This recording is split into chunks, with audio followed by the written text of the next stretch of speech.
जहां एक तरफ जुनैद खान महाराज मूवी में एक बोल्ड न्यूज रिपोर्टर करसन दास मूलजी का कैरेक्टर निभा रहे हैं, वहीं दूसरी तरफ जयदीप अलावत ने जदुनाथ महाराज उर्फ जेजे के कैरेक्टर को बखूबी निभाया है। विमेन राइट्स के लिए आवाज उठाने वाले करसन दास धार्मिक नेता जेजे से भिड़ जाते हैं, जो पूजा के नाम पर औरतों को एक्सप्लॉइट करता है। पॉपुलर 1862 महाराज मानहानि मामले पर बेस्ड नेटफ्लिक्स मूवी को ऑडियंस ने काफी पसंद किया है। जुनैद खान की मूवी तब कंट्रोवर्सीज में आ गई थी जब कई हिंदू धार्मिक संगठनों ने इसकी रिलीज का विरोध किया था। हालांकि महाराज 21 जून को रिलीज हुई। अगर आपको भी नेटफ्लिक्स पर हाई वोल्टेज कोर्टरूम ड्रामा पसंद आया हो तो आज यहाँ हम आपको ऐसी ही टॉप 10 बेहतरीन कोर्टरूम ड्रामा मूवीज सजेस्ट करने वाले हैं, जिन्हें आप अपनी वॉच लिस्ट में जरूर ऐड कर सकते हैं। So hello and welcome back to fun and chill, जहां हम आपके लिए लेकर आते हैं एंटरटेनमेंट का डेली डोज। इस लिस्ट में सबसे पहले है ऐतराज इन ईयर 2004। अब्बास मस्तान की रोमांटिक थ्रिलर ऐतराज, जिसके लीड्स हैं अक्षय और करीना कपूर। ये एक मैरिड कपल राज मल्होत्रा और प्रिया मल्होत्रा की लाइफ के इर्द गिर्द घूमती है। उनकी लाइफ तब बदल जाती है जब राज की एक्स गर्लफ्रेंड सोनिया यानी प्रियंका चोपड़ा उन पर सेक्सुअल असॉल्ट और अटेम्प्टेड रेप का आरोप लगाती है। इसके बाद मूवी में लीगल फाइट को दिखाया गया है, जिसमें राज की वाइफ प्रिया उनके लिए वकील बन जाती है और उनका केस हैंडल करती है। इसके बाद है वीर ज़ारा इन ईयर 2004। शाहरुख खान और प्रीति जिंटा स्टारर वीर ज़ारा एक कल्ट क्लासिक है, जो बॉर्डर पार के दो लवर्स की स्टोरी बताती है। वीर यानी शाहरुख खान एक एयरफोर्स पायलट हैं, जो ज़ारा यानी प्रीति जिंटा नाम की एक पाकिस्तानी लड़की से प्यार करने लगते हैं, जो किसी रीजन से भारत आई हुई होती है। कहानी तब शुरू होती है जब सामिया सिद्दीकी नाम की एक वकील यानी रानी मुखर्जी कैदी नंबर 786 राजेश राठौर का केस उठाती है, जो पिछले 22 सालों से अपने लिए कुछ बोल नहीं पाया और एक झूठे केस में जेल में पाकिस्तान में बंद है। जब सामिया उसे अपने असली नाम से पुकारती है तो वीर अपनी पूरी कहानी सुनाता है कि कैसे उसे पाकिस्तानी अधिकारियों ने गिरफ्तार किया था, कि कैसे वो ज़ारा के लिए यहाँ आता है और फिर कभी अपने देश भारत वापस नहीं जा पाता है। ये मूवी आपको डेफिनेटली देखनी चाहिए। इसके बाद है oh my God in year 2012 और उसका सीक्वल OMG 2 इन 2023। हाल के दिनों में sarcastic comedy oh my God और इसके सीक्वल ओ माय गॉड 2 ने आध्यात्मिक विश्वासों और शारीरिक जरूरतों के मुद्दों को बड़े पर्दे पर लोगों को दिखाया। 2012 की OMG में लीड थे परेश रावल, जो एक दुकानदार कांजी लालजी मेहता का कैरेक्टर निभाते हैं। जब भूकंप से उनकी दुकान खराब हो जाती है तो अदालत का दरवाजा खटखटाते हैं, लेकिन बीमा कंपनी एक्ट ऑफ गॉड कहकर उनके इस दावे को खारिज कर देती है। इसी बीच इसके सीक्वल्स में आती है OMG 2, जहां पे एक व्याकुल पिता यानी कांति शरण मुद्रल, जिसके कैरेक्टर में है पंकज त्रिपाठी, वो स्कूल में यौन शिक्षा को अनिवार्य बनाने के लिए कानून में लड़ाई लड़ते हैं। और ये मूवी एजुकेशनल बेसिस पे आपको अपने बच्चों को भी डेफिनेटली जरूर दिखानी चाहिए। इसके बाद है शाहिद इन ईयर 2012। हंसल मेहता की शाहिद राजकुमार राव द्वारा निभाए गए एक मानवाधिकार वकील शाहिद आजमी की लाइफ पर बेस्ड है।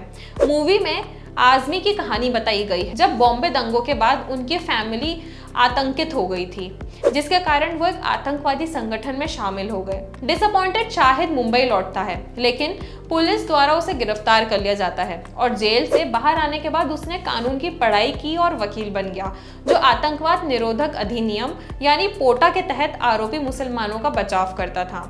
आलोचनाओं का सामना करने के बावजूद उसने अपना काम तब तक जारी रखा जब तक कि उसका दुखद अंत नहीं हो गया। इसके बाद है जॉली LLB इन ईयर 2013 और उसी का सीक्वल जॉली LLB 2 इन ईयर 2017। ये दोनों ही मूवी काफी इंटरेस्टिंग है और काफी कॉमेडी है, इसे आपको डेफिनेटली मिस नहीं करना चाहिए। जॉली LLB एक स्ट्रगलिंग वकील जगदीश त्यागी की लाइफ के इर्द गिर्द घूमती है। इसका कैरेक्टर निभा रहे हैं अरशद वारसी। उन्हीं के सामने है बोमन ईरानी, जो एक काफी शक्तिशाली और एक भ्रष्ट वकील हैं, जिनका नाम है तेजिंदर राजपाल, जो उनके खिलाफ जनहित याचिका दायर करता है, तो उनका जीवन बदल जाता है। इसके सीक्वल में जो दूसरी मूवी थी जॉली LLB 2, जिसमें अक्षय कुमार लीड रोल में है। अक्षय कुमार ने जगदीश्वर जॉली मिश्रा का किरदार निभाया है, जो पैसों के लिए बेताब है और इसके लिए एक विधवा औरत को धोखा दे देता है। जब उसे धोखाधड़ी के बारे में पता चलता है तो वो आत्महत्या कर लेती है, जिससे जॉली को दोषी महसूस होता है। लेकिन जब जॉली को पता चलता है कि जो वो विधवा औरत है उसके पति को फर्जी एनकाउंटर में मार दिया जाता है, अब इस वजह से जॉली उस मरे हुए इंसान को न्याय दिलाने के लिए लखनऊ के सबसे बड़े और पावरफुल वकीलों में से एक के खिलाफ लड़ाई लड़ता है। लेकिन उसके बाद क्या होता है, ये मूवी बिल्कुल देखने लायक है। इसके बाद है पिंक, जो आई थी ईयर 2016 में। नो मीन्स नो, यह डायलॉग अमिताभ बच्चन और तापसी पन्नू की मूवी पिंक के 2016 में रिलीज होने के बाद काफी पॉपुलर हो गया। ये मूवी 3 लड़कियों की लाइफ के इर्द गिर्द घूमती है जिन पर एक ऐसे क्राइम का आरोप लगाया जाता है जो उन्होंने किया भी नहीं। जब मीनल के रोल में तापसी पर सेक्सुअल असॉल्ट होता है तो वो सेल्फ डिफेंस में कल्प्रिट को हार्म कर देती है, जिससे उन तीनों फ्रेंड्स के लिए एक लीगल लड़ाई शुरू हो जाती है जहां सोशल नॉर्म्स और विक्टिम को ही ब्लेम करने का चैलेंज उनके सामने होता है। इसके लिए इनके नेबर यानी अमिताभ बच्चन उन्हें लीगल सपोर्ट ऑफर करते हैं, जो कि एक रिटायर्ड लॉयर हैं जो उनके बिहाफ में केस लड़ने के लिए रेडी भी हो जाते हैं, जो एंड में लड़कों के लिए इंपॉर्टेंस ऑफ कंसेंट पर जोर देते हैं और विमेन के खिलाफ हो रहे सोशल स्टीरियोटाइप्स के अगेंस्ट बोलते हैं। इतने सीरियस टॉपिक पर बनी ये मूवी आपको एंड तक बांधे रखेगी और आपको ये मूवी डेफिनेटली मिस नहीं करना चाहिए। इसके बाद है यह 2018 में आई मुल्क धर्म के आधार पर भेदभाव के इश्यूज की बात करती है।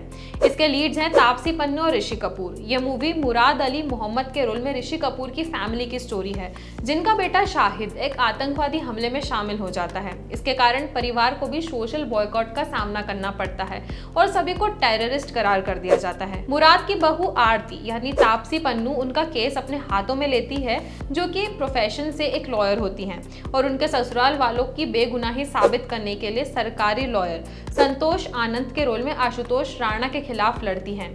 इतने सीरियस आतंकवाद जैसे टॉपिक को हाईलाइट करती ये मूवी एक अच्छा कोर्टरूम ड्रामा है जिसे आपको डेफिनेटली देखना चाहिए। इसके बाद है सेक्शन 375 जो कि रिलीज हुई थी ईयर 2019 में। ऋचा चड्ढा और अक्षय खन्ना स्टारर ये मूवी आईपीसी के सेक्शन 375 के तहत दर्ज एक केस के इर्द गिर्द घूमती है। स्टोरी तब शुरू होती है जब रोहन खुराना के रोल में राहुल भट्ट, जो कि एक फिल्म डायरेक्टर हैं, उन पर उनकी assistant costume designer Anjali Dangal के कैरेक्टर को प्ले कर रही मीरा चोपड़ा पर रेप अटेम्प्ट का केस करती हैं। एक एक्सपीरियंस्ड वकील तरुण सलूजा के रोल में अक्षय खन्ना कोर्ट में रोहन का बचाव करते हैं, जबकि हीरल गांधी के रोल में ऋचा चड्ढा अंजलि का रिप्रेजेंटेशन करती हैं। तरुण केस में एनोमलीज और हिडन फैक्ट्स को हाईलाइट करते हैं, जिससे पता चलता है कि अंजलि अपने इमोशनल ट्रॉमा का बदला लेने की प्लानिंग बना रही है, क्योंकि वो डायरेक्टर प्यार के नाम पर उसे फिजिकली यूज करता है और बाद में उसे जॉब से भी निकाल देता है। इसी बीच हीरल ये प्रूव करने में कोई कसर नहीं छोड़ती है कि बिना कंसेंट के फिजिकल रिलेशनशिप एकदम रेप के जैसा है। आगे कोर्ट किसका साइड लेती है ये जानने के लिए आपको मूवी जरूर देखनी चाहिए। नेक्स्ट है जय भीम, जो रिलीज हुई थी ईयर 2021 में। सूर्या की फिल्म जय भीम भारत के मार्जिन्स पर पड़े कम्युनिटीज के साथ होने वाले भेदभाव को हाईलाइट करती है। ये मूवी 1993 के कोड्डालोर के इंसिडेंट पर बेस्ड है, जिसमें जस्टिस के चंद्रू ने लड़ा था। ये मूवी एक इरुला आदिवासी राज कन्नू की स्टोरी है, जिस पर एक अमीर आदमी के घर में चोरी का झूठा आरोप लगाया जाता है। चंद्रू ने पुलिस की झूठी गवाही और जबरदस्ती का खुलासा करते हुए हेबियस कॉर्पस का केस दायर किया। जस्टिस पाने के लिए ऑनेस्ट वकील कई पावरफुल लोगों के खिलाफ लड़ता है और ये मूवी आपको डेफिनेटली मिस नहीं करना चाहिए। इसके बाद है लास्ट में सिर्फ एक बंदा काफी है। ये मूवी रिलीज हुई थी ईयर 2023 में। मनोज बाजपेयी की मूवी सिर्फ एक बंदा काफी है एक रियल इंसिडेंट पर बेस्ड मूवी है, जिसके डायरेक्टर हैं अपूर्व सिंह कार्की। ये मूवी आध्यात्मिक गुरु आसाराम बापू पर नाबालिग के बलात्कार के मामले में चलाए गए कुख्यात मुकदमे पर बेस्ड है। बाजपेयी जो एक सत्र न्यायालय के वकील पीसी सोलंकी का कैरेक्टर निभा रहे हैं और एक सेल्फ प्रोक्लेम्ड रिलीजियस लीडर के विक्टिमाइज्ड माइनर लड़की को जस्टिस दिलाने के लिए हर हद तक जा सकते हैं। वो सच्चाई को साबित करने के लिए सभी प्रॉब्लम्स को फेस करते हैं और सच को दुनिया के सामने ला रखते हैं। ये मूवी आपको ऐसे ही कुछ धर्म गुरु कहे जाने वाले लोगों का डार्क ट्रूथ दिखाती है, तो आपको ये मूवी डेफिनेटली मिस नहीं करना चाहिए। और ये सभी मूवीज आपको इजीली ओटीटी प्लेटफॉर्म्स और यूट्यूब पर अवेलेबल हो जाएगी। तो अगर आपको भी ऐसी ही कोर्ट रूम ड्रामाज मूवी पसंद है और हमने जो मूवी आपको सजेस्ट की इसमें से अगर आप कोई भी मूवी देखते हैं तो हमें भी कमेंट बॉक्स में बताओ कि आपको वो मूवी कैसी लगी। इसी के साथ अगर आपको ये वाला वीडियो पसंद आया हो तो इसे लाइक और शेयर करें, साथ ही चैनल को सब्सक्राइब करें। आपसे मिलते हैं एक अगले वीडियो में, तब तक के लिए गुड बाय।